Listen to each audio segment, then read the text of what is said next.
Hello, ladies and gentlemen. How are you today? Today I'm going to talk briefly, hopefully, on awareness of poverty. With our topic today, I'm going to do three things. First of all, I'm going to talk real briefly about the types of capital that our students can bring to the classroom.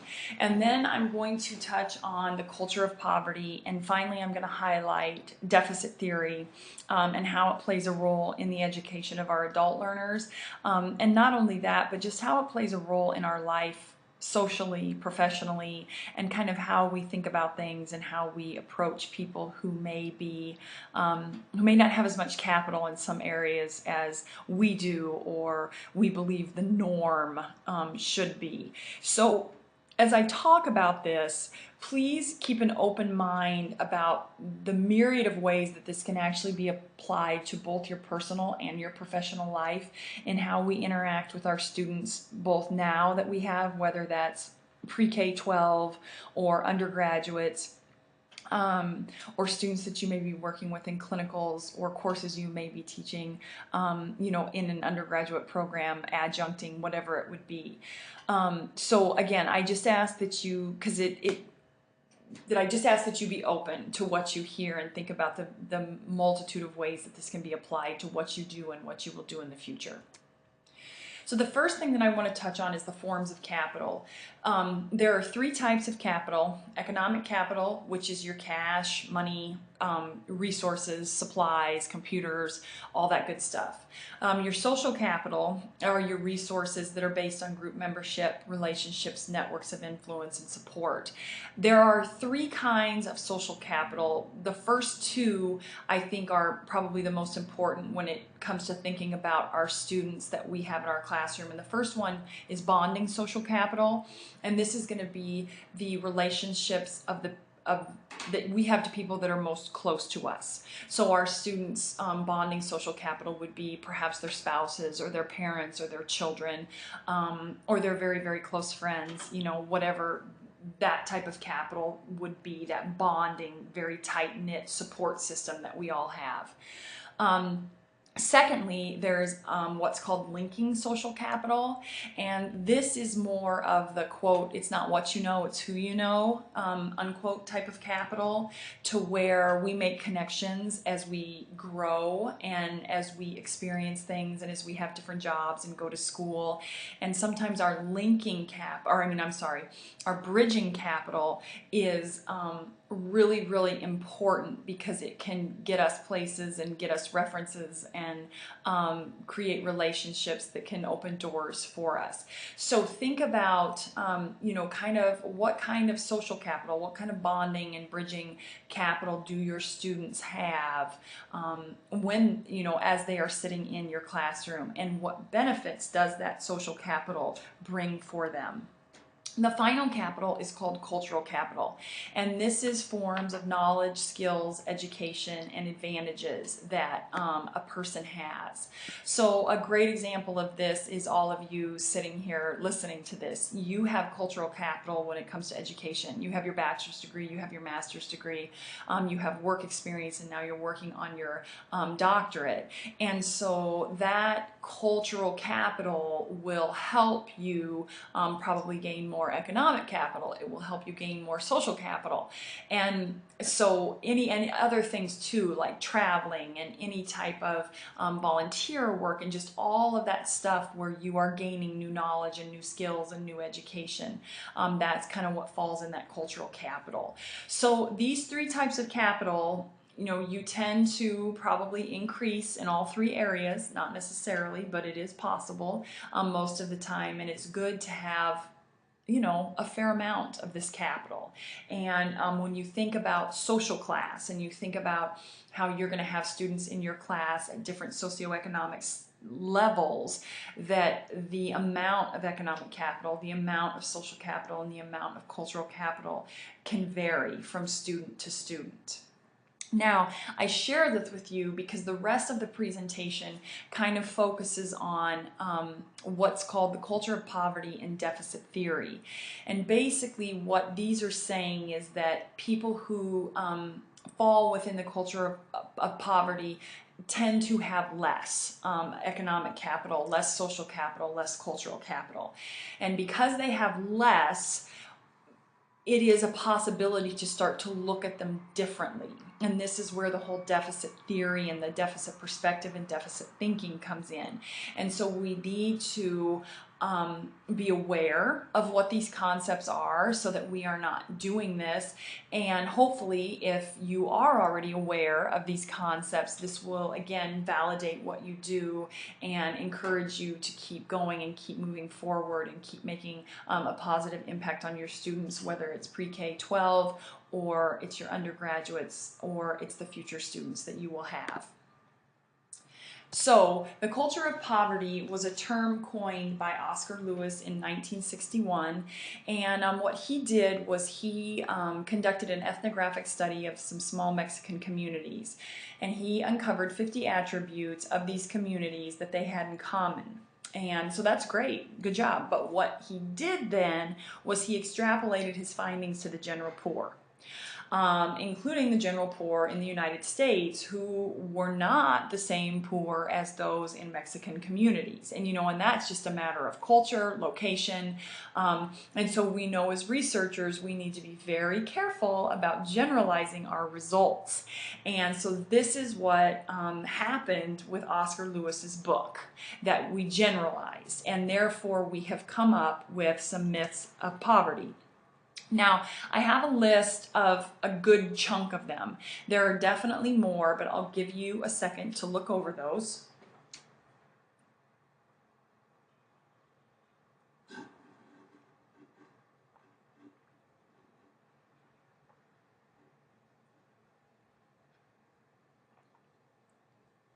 Now, most of you are probably familiar with thoughts like this, especially those of you who are currently in the classroom or have been in the classroom in the past. You are very well aware of schools and communities that kind of believe in these myths and believe that this is consistent for those who are in poverty.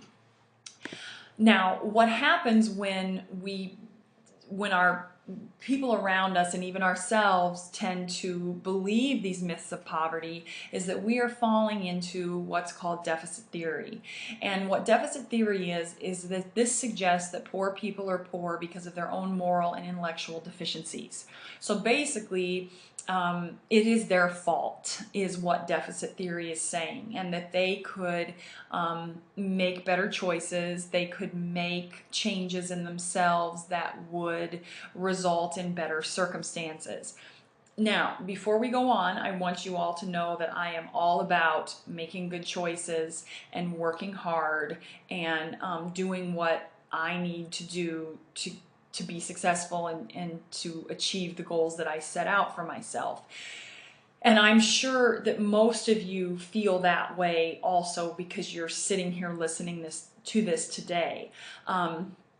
And so I'm doing this for awareness for all of us, because we are during this unit thinking about how various aspects impact our adult learners. And so,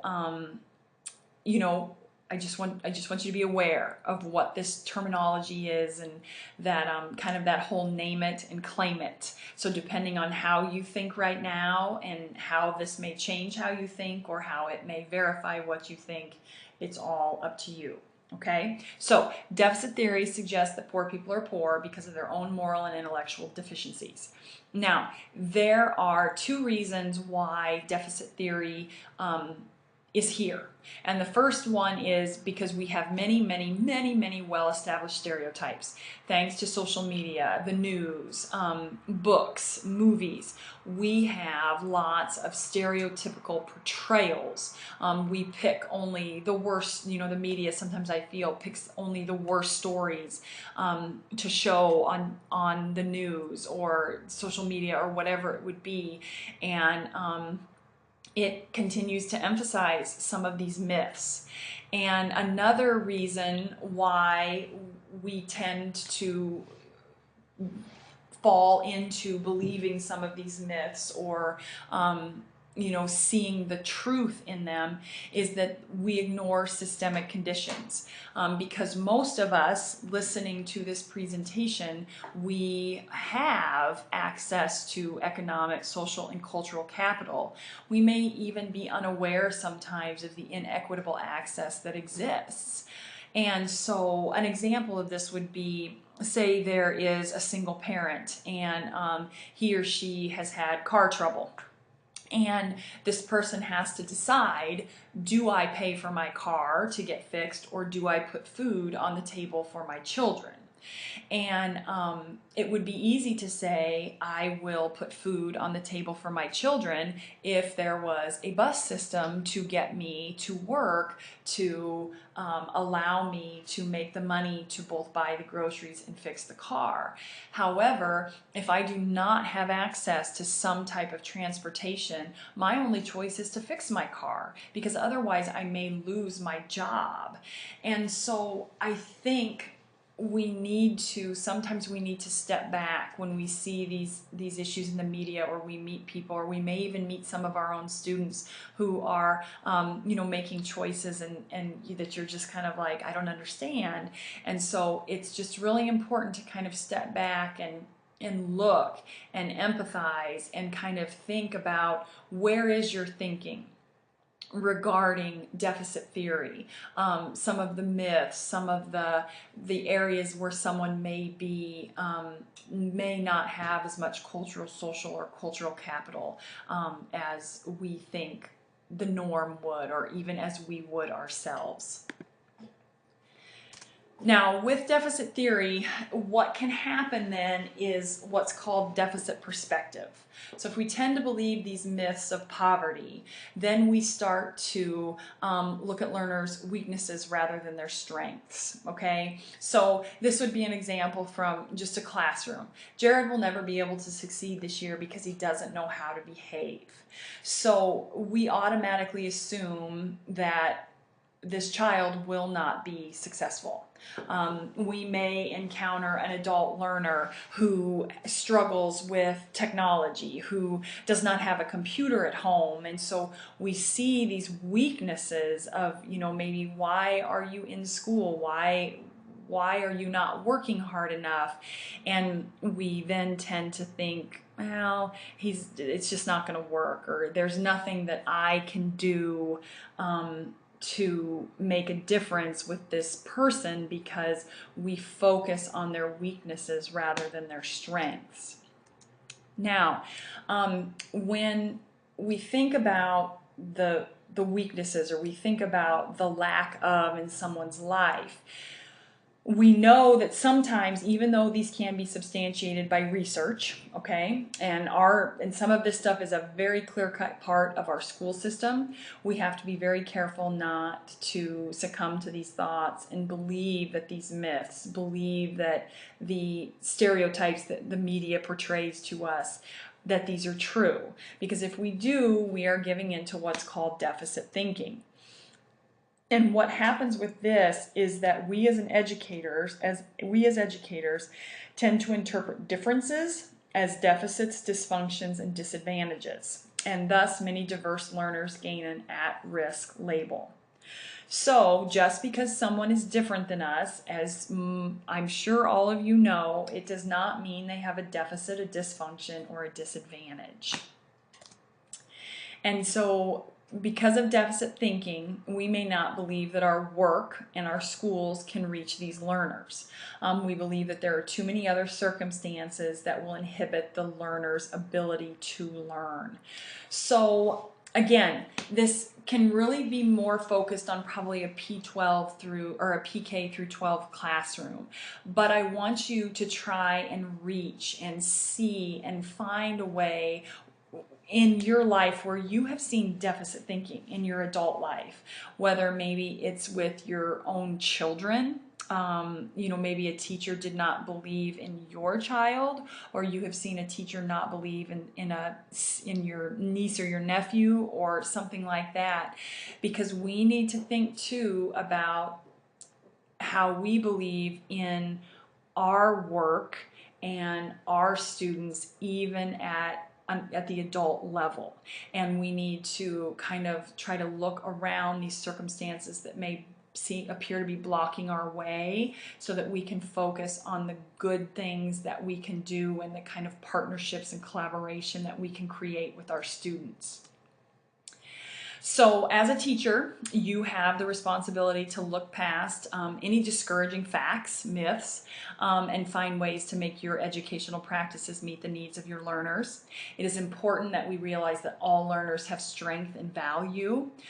Each of us has been positively and negatively shaped by our experiences. And again, this is where that whole empathy part comes in, that we don't want to look at weaknesses. We want to look at their strengths, because all of us have been in a pretty crappy place before, and there were people who believed in us and who supported us, and we need to do the same for our students. So what I want you to do is I want you to think about how to draw the strengths and the values out of your students, but also remember that it's not a rescue mission. Okay, it's I'm going to lift you up, I'm going to work with you, I'm going to support you, and we are going to achieve great things together. So always consider what is right with your learners, not what is wrong. Okay, now that's kind of a duh, but in our world today, sometimes I think we are so busy and we can be so overwhelmed that it is a lot easier to see what is wrong than what is right. So I encourage you, when you get in a tough situation with a student, to really look at what is right with that learner and find the resources and find the ways to assist them with economic capital, to assist them with social capital, to assist them with cultural capital. Okay? Now, I'm going to lift us up a little bit more now, and I'm going to give us kind of a little soapbox thing, but there are kind of 4 ways that we can kind of overcome deficit theory, deficit perspective, deficit thinking. And again, this does not just apply to the poor, okay? I want you guys to look at this a little, with big eyes, and as far as what you will be doing with your future. So with our teacher expectations, this refers to the attributions that teachers make about the future behavior or academic achievement of their learners based on what they presently know about them. Okay, so basically we need to try our best to have high expectations for all of our students. We need to believe that they can do good things for us.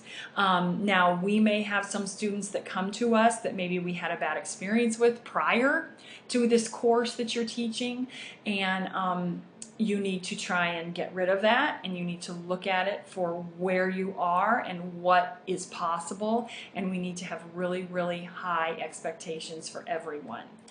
So a couple questions that I have there for you to think about are: what experiences have you seen where teacher expectations played a role in your or another person's success? And what can we do to make sure our teacher expectations remain positive toward all our learners despite what we hear or quote know? Okay, so these are real things to think about, and many of you are in these situations daily where it can be easier to look at a weakness over a strength. So high expectations, go team. Secondly, we have teacher efficacy.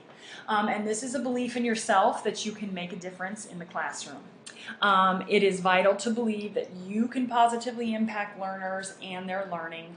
And so again, this is a soapbox. Yay, you guys can do it.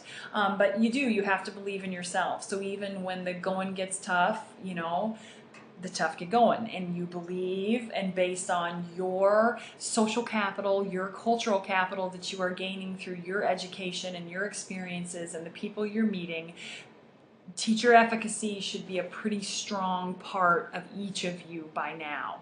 And then just remember that teacher efficacy is impacted by positive experiences in the classroom. So we need to make sure that we set ourselves up for success, and we work with good, strong mentors. You find a good dissertation chair, you find good people to be on your committee that can give you positive experiences of research and teaching and mentoring, so that then you will be able to do that for someone else in the future. And then there is funds of knowledge. These were kind of coined, this term was coined by a man named Louis Moll who was working with Mexican American learners and their families. And basically what this says is that it is important to understand the background of our learners and their families.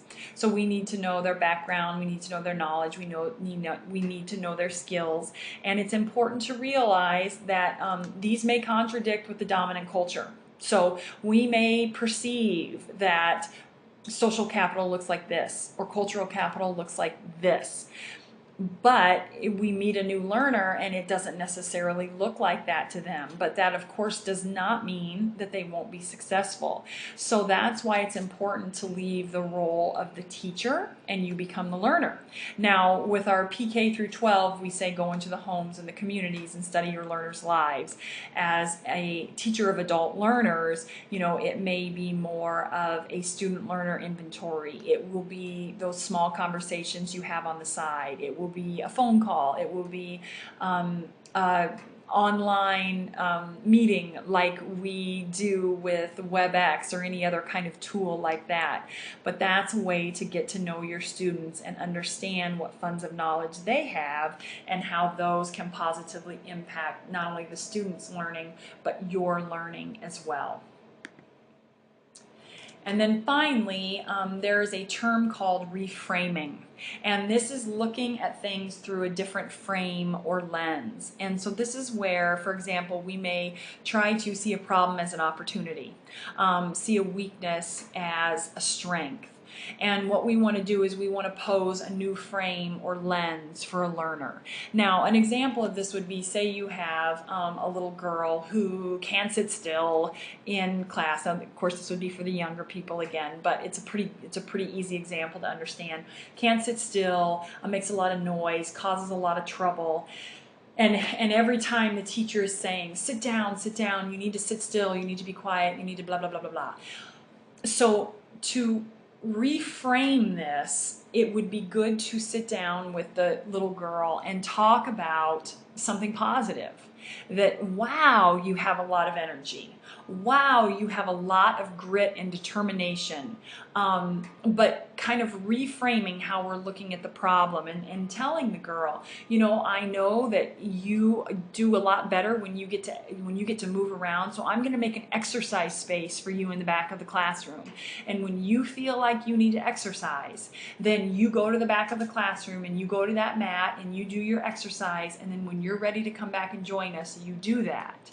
So do you see how I've completely taken a problem, a weakness, but then we've turned it into an opportunity. And we are hopefully going to give this child the strength and the control and the ability to make a better choice with how she acts. And I think that this happens with adult learners just as well, and that when we have problems or confrontations with a student, that we really need to turn these into an opportunity. We need to see what is good, and we need to reframe it and pose a new frame for both yourself and the learner. So you can just Google Changing Minds, and the website's right there, but it just gives you kind of a nice explanation of reframing as in a psychological term, and I think it's pretty valuable in not only our teaching but our personal lives as well. Okay, so then what I did here is I just kind of put together a visual, and this talks about everything that I just covered, but kind of starting at the bottom with this whole deficit theory and believing that poor people are poor because of their own moral and intellectual deficiencies, looking at differences as deficits, deficiencies, and disadvantages, looking at weaknesses rather than at strengths, and believing that you can't make a difference. But then what's important is that we overcome these kind of deficit pieces by first of all believing in yourself that you can make a difference, by having high expectations for all of our learners, for working to understand the knowledge, skills, and strength that your learners bring to the classroom, and then, if necessary, changing the way you think and interact with a learner. So in summary, what we did was we revisited social, cultural and economic capital. We briefly addressed the culture of poverty and how that can impact how we think and the myths that we can fall into believing. And then I have highlighted deficit theory and how it can play a role in education of adult learners. So I hope you did enjoy this.